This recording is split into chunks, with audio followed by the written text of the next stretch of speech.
In the fall of my freshman year of college, I learned about Erikson's stages of psychological development, or to put it simply, personality development. According to Erikson, during stage 5, which is called identity versus confusion, an adolescent's main task is to develop a sense of self, to figure out who they are. There are 4 places people can be in this stage, and I am here.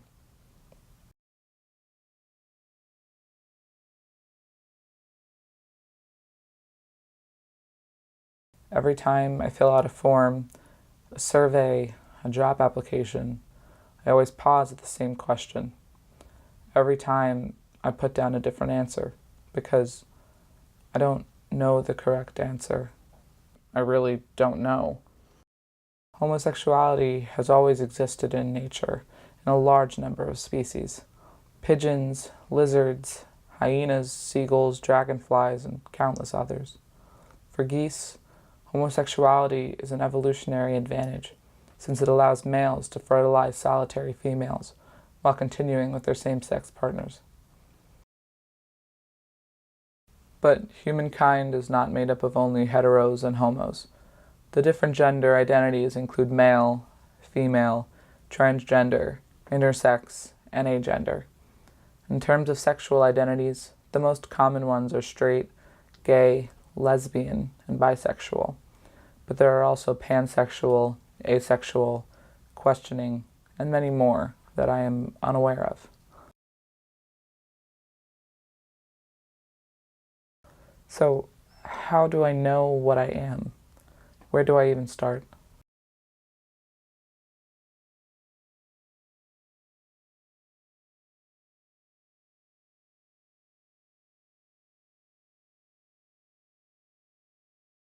I'm a cisgender male.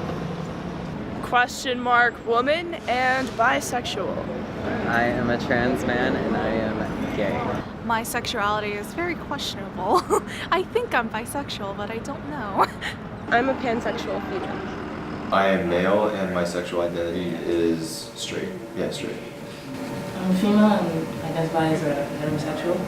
My gender identity is female and I also identify as heterosexual. I identify as a male and I'm gay. Male. Female. Man. Cis man, yes, I think that's right. When I was about in 7th grade, I came out of my room with like a pink overshirt, a green shirt, some blue skinny jeans, and like a fedora. And my mom said, "James, if you're gonna wear that to school, you have to come out of the closet first." And I was like, "Ah!" And I just like slammed the door in her face. And then I came out like a year or so later. I started exploring my sexuality when I was about 14 and in an all-boys boarding school, where I don't know if there was lack of option or, but I have always known that I was gay. So I mainly had to use the internet to educate myself. I had to try to be something I wasn't first before I could realize what I actually was. I have just always known that I'm heterosexual. That never crossed my mind. I always knew I was a male, just how I grew up. I always had it. I just never had any ambiguity about it. We're old.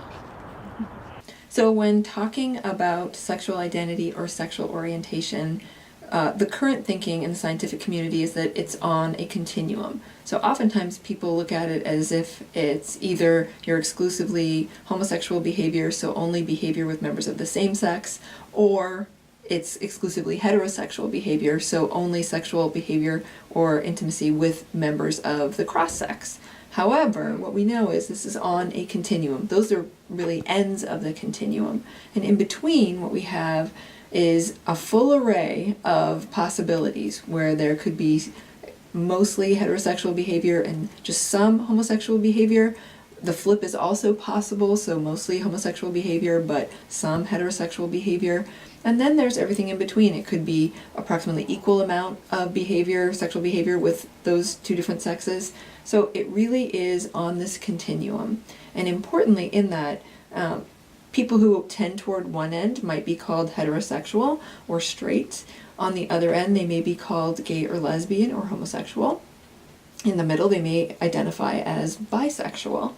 And importantly, what you are at one point in your life doesn't necessarily dictate what you might be at another point.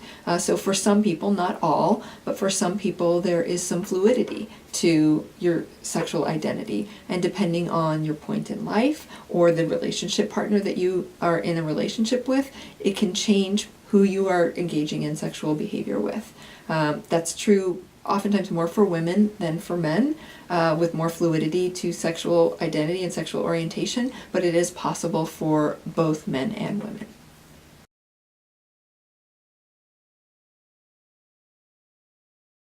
Fluids don't have a specific shape, since they simply take the shape of the container they're in. When water is poured into a glass, it takes the shape of the glass. When it is poured into a bowl, it takes the shape of the bowl. If sexuality is fluid, that means it is able to change from one to another. Then even if I know what I am today, there is no guarantee I will tomorrow, right?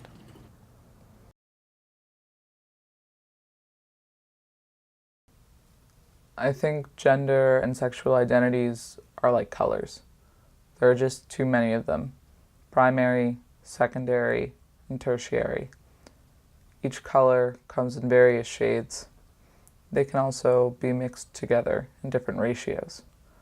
The result is an endless possibility. I feel like I'm an artist, trying to pick out one single color from 1,000 options.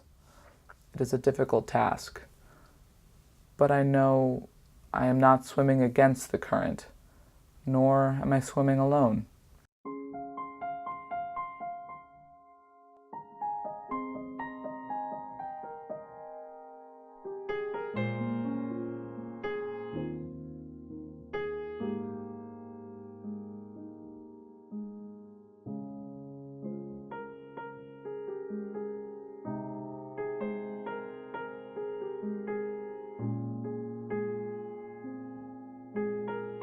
It seems like I will still be questioning for a while, but it doesn't bother me anymore, because no matter what color I end up with, I will still be me.